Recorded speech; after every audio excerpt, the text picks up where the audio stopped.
All right, we're about to dive into it. We got Chris Milholen back here from Nets Daily. Going to be breaking down the end of the season. Going to be breaking down what the offseason is looking like. A lot of questions right now going on in Nets world. Chris is going to walk us through everything we need to know about the Brooklyn Nets offseason. We're going to get into it all. But first, the theme music.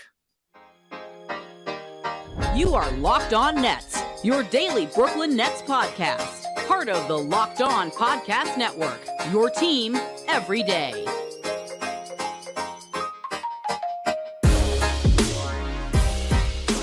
Brooklyn, yo.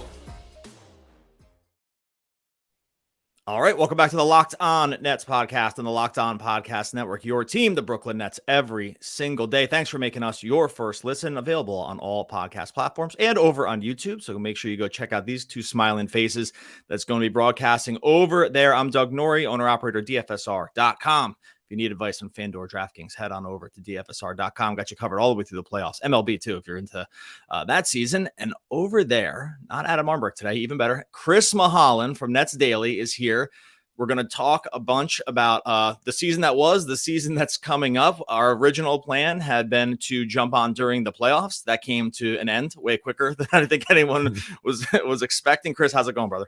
Doing good, brother. How about you? Yeah, we're good. We're good. I'm excited to talk tons of stuff. You know, Adam and I kind of joke that the season is over, and sometimes, I don't know if you feel like this, but you get a little pit in your stomach if you do content around a team because it's like, well, what are we going to talk about now? Because what do I do now? Yeah, it's like that's because that's how I am. Because like I'm always that guy that's like, you know, I get bored so easily. I have to be able to do something, and like you have everything there, and it's like, don't get me wrong, like the first couple of days I was like, okay, like, you know, it's nice, you know, it's like, especially with playoffs, you know, it's like day after day, all day, plus like you have 82 games on top of that beforehand. But now I'm just like, all right, like let's get into it. Like, come on, there's like, always something. There's always something. I was like, it's quiet, which I understand. It's quiet. It's only the second round right now, and I'm like, it's kind of quiet right now, but I'm waiting for something to just drop, or I hear something, or, you know, something starts to gain some traction. We can just jump on that. We can just read some tea leaves here too. Let's start with this. Let's start with the Celtic series, because I think, you know, our plan had been to jump on during the playoffs at some point with you, and then, you know, to talk about how it was going. Obviously, that fell way short of expectation. They get swept by the Celtics in, I don't know, I would call it pretty convincing fashion. How surprised were you about how that series rolled, all things considered? And I would say, like, you know, even though now that we're removed from it, like, I would try to, like, maybe just try to go back in the moment. Like, were you surprised by what was happening in the moment, or, you know, once you saw what was happening in those first couple games, did it become apparent? How did you feel just about that series in general? I think I'll give you two sides. Heading into the series, I never thought a sweep was like evident, right? I never knew that could be the outcome to this. But after like game one and game two, even though the point differentials in the fourth quarter, you could talk about all that and really dive into the ins and outs. After games 1 and 2, especially 2, I knew a sweep was, like, it was very possible, because you could just tell, like we talked about, like, even heading into the series, I think it's like, you know, just the advantage in cohesion, chemistry, just obviously Boston's size and length, the Nets' overall roster construction matched up against their team. You know, you saw a lot of that, and plus at the same time, what they were doing to Kevin Durant, and obviously Kyrie Irving, you know, he struggled later on the series compared to Kevin. But at that same time, it was just like, man, I'm like, this is really possible. I was like, I could be writing my last recaps right now. I'm like, oh man. We had John Corrales from Locked On Celtics on before the series started, and he said that he thought they were going to win in 5, which at the time when he said it to me, I was kind of blown away. And then right away, when that first game didn't go their way, I thought, well, that might be pretty correct. Yeah, because I think that's the thing, because it's like, you might have had the same perspective. I think all the writers have the same perspective. It's like, if you have Kevin Durant, Kyrie Irving, like, I get it's like cliche to say, or it might be a little standard, or like kind of a casual take, but if you have like Kevin Durant, Kyrie Irving, like, you never think a sweep is going to be possible. Right. You know what I mean? Like, it's just that type of perspective. So when you just saw, and you got to give all the credit to Boston. I know a lot of guys are talking about roster construction, kind of blaming what happened on the net side of things. You know, you also got to give Boston a lot of credit, especially Ime. Like, you know, Ime completely outcoached Nash. Yeah. What he's done the whole second half of the year to get them to that point, how prepared they were. And obviously Jason Tatum just broke down this door to superstar. And we talk about Jaylen Brown too. And obviously Robert Williams, he was a shell of himself out there, but at the same time, he definitely made an impact when he returned. Yeah, I think that was pretty much the whole story, right? It was that they were just outclassed in a number of different areas. It was sort of like a 3-level outclassed in terms of Mhm. just roster construction, coaching, and I mean, frankly, talent. When you looked up and down the lineup, it was hard to compare. I will say that in the good, well, this isn't really good news. I don't feel as bad about it. I was joking the other day on Twitter that Mhm. I don't feel terrible because it looks like the Bucks would have rolled them too. So, Yep. so it was hard to feel too crazy bad about what happened. It's like, maybe this just happens the next round, even if they're able to squeak by, but didn't come close. Is there anything you would have done differently in that series, from a Nash perspective, or even from just an Mhm. overall team perspective? Is there something you think the Nets could have done that would have at least extended the series? I'm not even saying won it. I Mhm. would put it more just in the, is there something they could have done to extend the series so as not to just, be the first team to end up exiting the playoffs? Yeah, when you really look at the margins of error and kind of just the overall margins, you just saw how bad the turnovers were. That's kind of like my biggest takeaway out of this, aside from like obviously the Celtics side, which I kind of mentioned and got into. Because when you look at the turnover, especially the live ball turnovers, like inbounds plays, they're all just regular season. Like it's just a whole story of the regular season. What happened with the inbounds, turnovers, careless mistakes. Like you can't do that against a team like Boston. They know it. They knew it when they were doing it too. You know what I mean? So it's like if you take away even half of those, you could probably come away with 2 games, and it could be a 2-2 series, a 3-2 series, and you don't know how that thing could have swung. So you have that as well. Obviously, giving Dragic more minutes, I think that had to be done. Like when you really look at his spread of minutes over those 4 games, the guy only played like I think it was like totally 8 minutes or 7 minutes in the third quarter.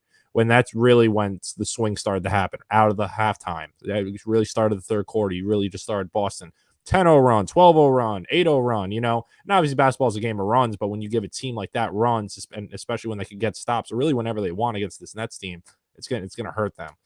You have that as well. Obviously, the starting of Drummond throughout the whole series, just Ugh, I don't know. That just I didn't can't make a even lot of talk sense. about that. Yeah, it just didn't make a lot of sense because especially in game 4 when you start him and then you just sit him really Ah, for the rest of the entire game. It's like why wouldn't you just start Claxton at that point? I'll Or never get it. I'll never I'll never understand get it. that. Like I guess maybe let me just kind of throw a curveball at Ime so he doesn't know how to game plan right off the bat, or maybe he'd be expecting Claxton, but at the same time, it's like I don't know. It didn't add up there. I'm trying to think like really what I think those are like my biggest 2 things. And by the way, I'm going to say, I mean, maybe I don't want to put words in your mouth here. I don't Mhm. think any of these things swing the series. I don't think Yeah. that, I don't think starting Claxton means that the Nets win 4 games. I don't think that's the case. I think it was just that they lost in the aggregate and they lost in the margins too. And that was really what the thing was like, just, starting Mhm. Drummond. Does that matter? I mean, probably not really, Mhm. but it's just Yeah. a sign that there's something that's a disconnect here. Yep. That's not really working. One of there's a great point on Dragic, and then we can move on to the offseason. But Mhm. do you think that, and save the like an archetype or a player for this, but do you think that Mhm. one of the reasons I contended that one of the main reasons that the Nets really missed Harden, besides just that he's James Harden, right, Yeah. is that it seems rarely apparent to me that Kyrie and KD, neither of them can be like the primary creator. Like they're great shooters and scorers, but they benefit so much when someone else can start actions for them and get them into Mhm. the right Mhm. spots. And you don't, and Harden was the best at it, right? So Yep. Oh, you're never without a getting, doubt. he's not coming back through the door, obviously. But do you think that's one of the reasons that Dragic, his minutes looked better? Because it's like, okay, I don't need to be the primary scorer, but they really just seem to benefit from a guy who could get everyone like set the chess pieces a little bit.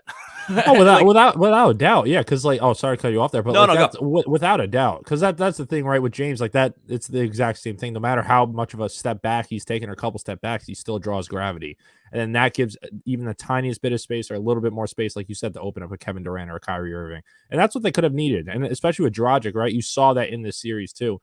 Especially like he was aggressive getting to the rim. He knows when to score and when to facilitate. He's a battle tested veteran. He's won it before. He really looked down how many times this guy's been in the playoffs and especially conference finals. And like, you just look at like just his overall resume, especially the guys he's played with too. He played with Steve, he played with Amari. There's Sean Marion, obviously Miami Heat days, so the guy knows how to play with stars. He fits well with them. I was just shocked but like I said before, with the amount of minutes this guy was playing. And I know Steve was talking a little bit in the beginning of the series when we started kind of like not drilling him about it, but really just asking, okay, what's up here? he mostly kind of put off saying, hey, the guy just came back from COVID. We're trying to relax him a little bit. So I don't know if that's something that Dragic is relaying to him, saying like, hey, watch my minutes, like, do it this way, or something like that. But overall, his minutes weren't that high, even in the tail end of the regular season. So it's like you look at kind of just all those perspectives, and I guess you put them all on a ball. That kind of surprised me too. And for like I said too, like we'll dive into this about like disappointment side. When you really think about all the disappointment from this first round series, you really feel for the vets. Like you feel for guys like Blake Griffin, LaMarcus Aldridge, and especially Goran Dragic, because everyone knows the list of contenders he could have gone to, and he chose Brooklyn. And obviously to go out like that when the guy's in the tail end of his career trying to get another ring, it's that's where I feel the most. Yeah, he's probably like, man, Milwaukee looks pretty damn good right now. And he would have played. Javon Carter's getting crazy minutes. Dragic would have played. All right, we got a bunch of offseason stuff we want to get into. We want to talk about Chris's reaction to some of this stuff about Joe Tsai that we talked about on a previous episode. Want to talk about what moves might or might not be coming. Before we do that, got to talk to you about our friends over at Built Bar. Summer is coming. You're gonna need food on the go. I know with me, with the family thing, I'm one of the worst all time at this. Just when figuring out that I need to bring food along for the kids because they're hungry or I'm hungry, it just never gets thought of to the last second. Not with Built Bar. Built Bar's got you covered. You throw them in the bag and go, and you know that you're getting a healthy option along the way. It's the best protein bar on the market. Point, stop, and the stats are in on this stuff. 130 calories, 4 grams of sugar. Come on, 4 net carbs, 17 grams of protein. Go over and compare that to a candy bar that you might pick up along the way. Disgusting. Candy bar, 240 calories, 30 grams of sugar, dozens of net carbs. Replace it with the Built Bar. This summer, go to Built.com. You get all those favorite flavors. They got banana cream pie, raspberry, double chocolate, so many more, too many to list. All delicious, new flavors coming out all the time. Go to Built.com. Use promo code LOCKED15, locked like our podcast network, 15 for the 15% off. You're going to get your order. Use promo code LOCKED15 for 15% off at Built.com. All right, Adam and I talked when you listen to this, it's going to be yesterday, about the article that came out from the New York Post this past week from Brian Lewis that was talking about Joe Tsai and financials and how Barclays was kind of underwater on some of the stuff that, just not underwater, but they were losing money on Barclays. He's firing the CEO of Barclays and they're losing money. And what was your reaction? Maybe you didn't have the same one as Adam and I, so I won't even couch it. What was your reaction to seeing right after the season's over? Basically, I'm going to call it a money article come out that looked like, while no one from Tsai's camp is quoted, some of this stuff would feel like it didn't come out of nowhere. So what was your reaction to seeing something like that as the Nets head into the offseason? It was a little bit surprising, obviously it's timely too. Like, it comes out around this time. I'm not surprised about the timing of the release of it, but at the same time, when you really look at the detail, what was the main pinpoint in that one? The two points were that the Barclays lost money and he was going to have to write another personal check to cover the municipal bond. That's what it was. Okay. Right. It was you were going to have to write a personal check to cover the municipal bond. There was also a bunch of just stuff in there that was kind of like, he doesn't appreciate when people aren't kind of up to snuff business wise because he's fired a bunch of people. But it was mostly, I call it just like an article that suggested that Joe Tsai might not be an unlimited pocketbook, like that the blank checkbook might not be open for all time. We see the Warriors 50 million into the cap or into the tax and all this stuff. And I wonder if fans, I think, probably have a little bit of that expectation with Tsai because of it. Just they know his net worth. It's in the the more than they see the big number. They know they see more than 10 billion, and guy that he's just essentially for all intents and purposes made of money. And I think the expectation among Nets fans was, you're going to get an owner here that's just going to spend like Steve Ballmer style, right? And it's just like there's no such thing as cost, right? And I wonder about articles like this if they're setting the stage for, hey, everyone pump the brakes. Like I might not be that guy, or maybe feel free to say I'm reading too much into this also. No, I think that's the right perspective to have, most definitely. Cause that's the thing, right? Everyone thought when he came in, they obviously saw what he does, what his position is, where he ranks on the Forbes list, the big number on it. But it's anything really new. You know what I mean? Because when you really look at last offseason with the Dinwiddie situation, and you look at kind of even tracing back the little steps along the way, the minor cuts, James Johnson cut, the kind of, you know, just you go along the ways of the moves, you know what I mean? And you really apply the money factor to all those things. It ties in well with that article. You know what I mean? It goes into that. I wouldn't call it obviously penny pinching, but you know, it falls in that, you know, type of cutting salary type of thing. So when you look at obviously with Joe, it's kind of interesting, right? Because it's like to be a contender, and especially he probably knew this heading into the job, you have to spend. You could go down the last 10 years or 14 years. I think it's like only 2 teams. I know the Raptors were one of them in 2019, but there was only like 1 or 2 teams in the past 10 years that weren't in the luxury tax when they won the championship. So overspending does come with winning championships. Yeah, you have to do it. So am I concerned by the article by like saying, oh, like seeing all obviously what he's lost, the personal check, the municipal? I'm not concerned by it, but at the same time, I feel like a lot of fans are kind of like a little thrown back by it, which I could understand. But at the same time, when you kind of look into it and look across the league, like you mentioned Golden State, for example, and you mentioned like other little teams that really get into luxury tax, like kind of write those big checks to go really deep into it. You could see how it goes, but, you know, at the end of the day, you know, when you're an owner of the team, and especially when this franchise is in this first spot, you know, where they've never been really before, obviously early in the years with Jason Kidd and stuff, you know, making those finals, but the potential around the group of cast, the stars that you're building, you have to spend. You really have to spend. So I'll kind of just leave it at that part. Yeah, I think there's an understanding there. I think the concern is that as we head into an offseason, which I want to get your opinion on here, is that they're just going, you know, they have simultaneously a lot of money on the books and not that many bodies on the books. And so it's a weird spot. So let's start with Kyrie. So Kyrie is up for a $36 million. He has a player option for 36.5.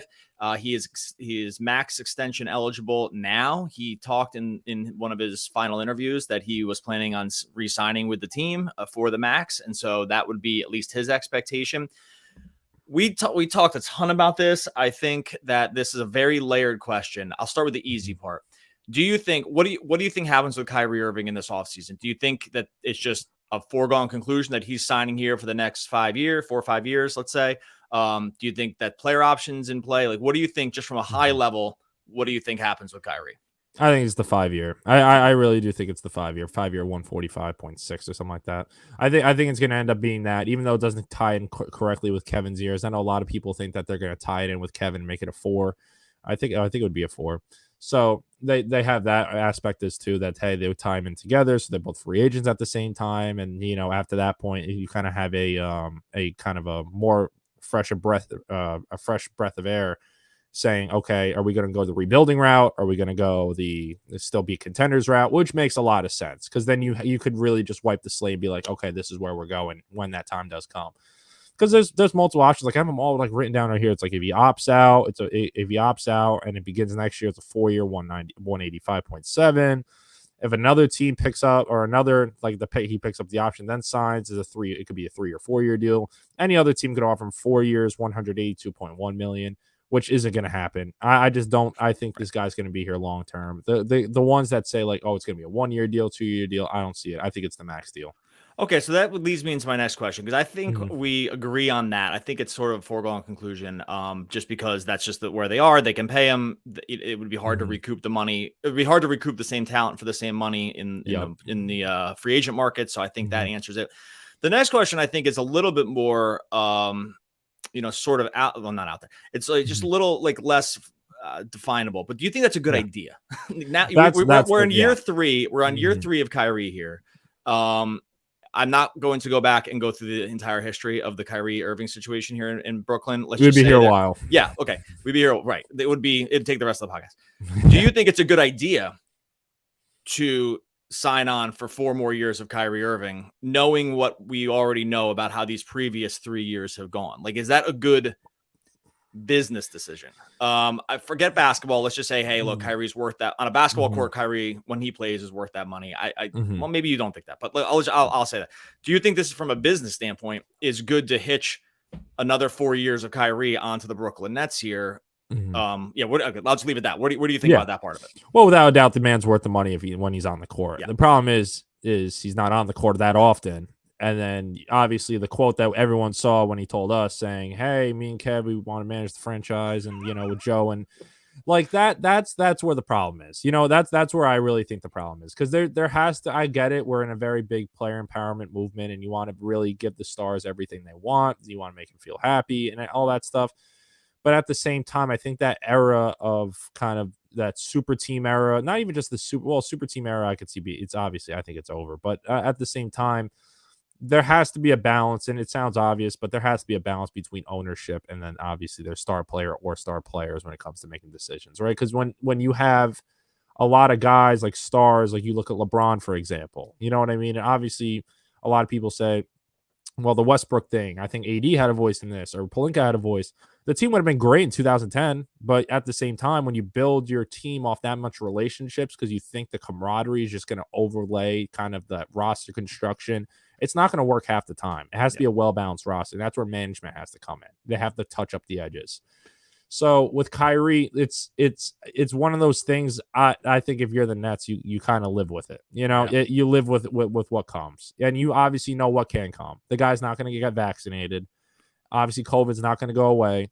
Every single kind of in December, January, we had the mandates pop back up.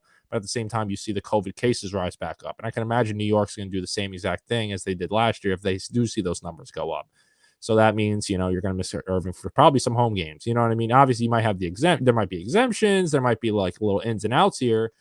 But, if it's a bad spike, they're not going to tolerate it. You know what I mean? They're going to look outside of sports here. So that's kind of how I view it. Overall, like I said before, I think it's one of those things you just got to live with. You got to bite with it, especially if it's going to keep Kevin happy at the end of the day. It's one of those things. I know it sounds like I just contradicted myself, but at the same time, you do have to keep the stars happy. And I know Kevin is really fond of Kyrie. Yeah, I don't think you contradict yourself. That's just the state of play at this point. This is where we are with players and teams and how it's run. And I think we all agree that when players have an overwhelming hand in, and by the way, this isn't even players thing. It's even when you look at I'll use the comp and then we'll move off from this. But look at the NFL when a coach becomes the GM.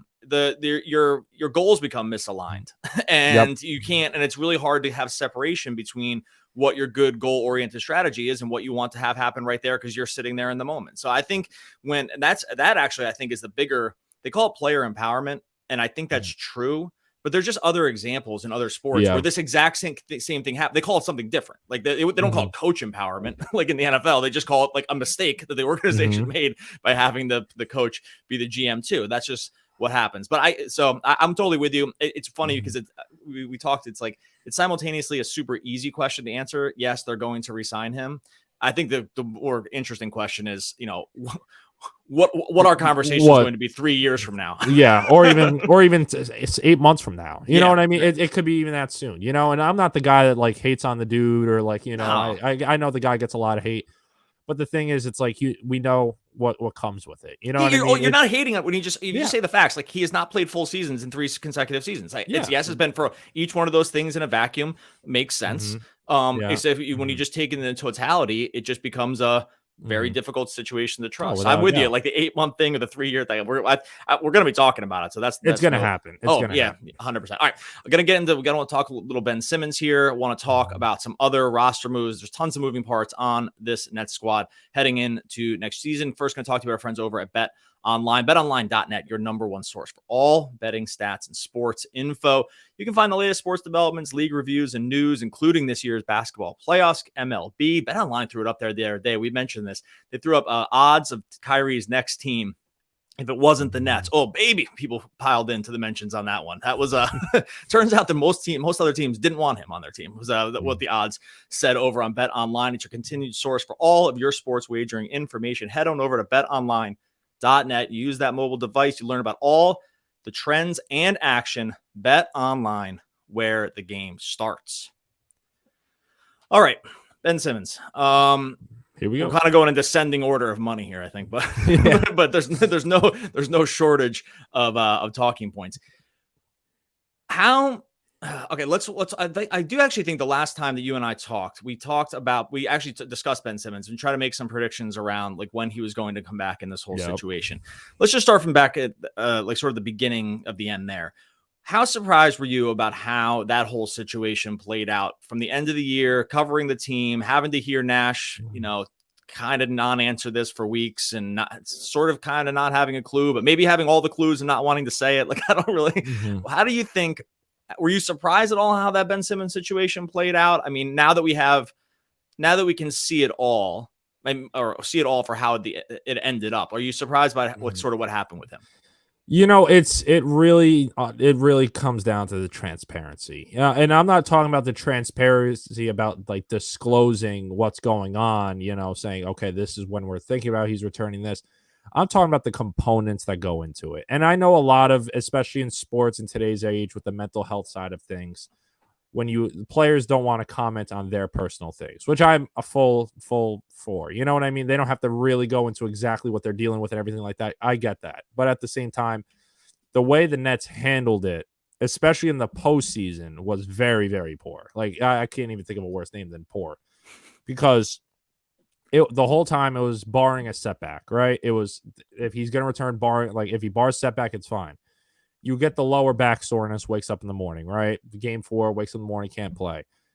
And then the reports come out, which we asked Steve about too, and he admitted it, that there's a mental component to it. I get it. You don't want to disclose that, but at the same time, you don't have to go that much into detail, but you should still disclose it. So at least the fans, and especially how you got Ben Simmons. It's not like you just signed him in the offseason. You traded away James Harden for him. So, that's where the transparency really lies, in my opinion. And when you really look at how the whole thing really unfolded, with obviously the back injury, no one knows how the back injury was caused. You could really stem it back to February 2019 or 2020 when he had the nerve impingement, and say, okay, he's been dealing with it for a while. And then, you get the reports that, hey, there might be an off-season surgery. There might be extra kind of activities that go along with it when the season ends.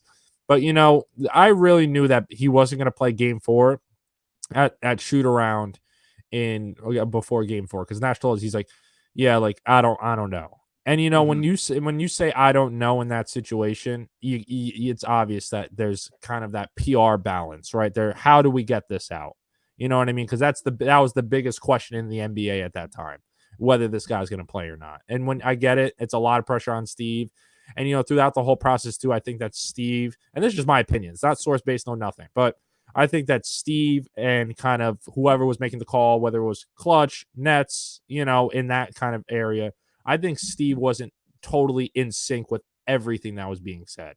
You could tell just from, like, the I don't know, and obviously a lot of coaches like to play, that dumb factor, to have that, like we were talking about before, last time I was on here, that it gives Ime probably a chance not to be able to game plan for a guy that could really change a series, influx of series.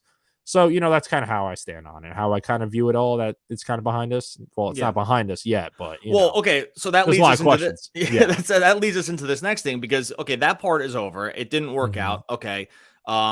But now, they're sitting here with Ben Simmons. Ben Simmons is under contract, technically, through 24-25 at a not small number, 34 million, 36 million, 30, I'll round up, 39 million over the next 3 years. And we just came off a trade where he didn't play and never really felt like he probably was all that close to the court, if we're just being honest, based on what you just said and what we kind of already inferred.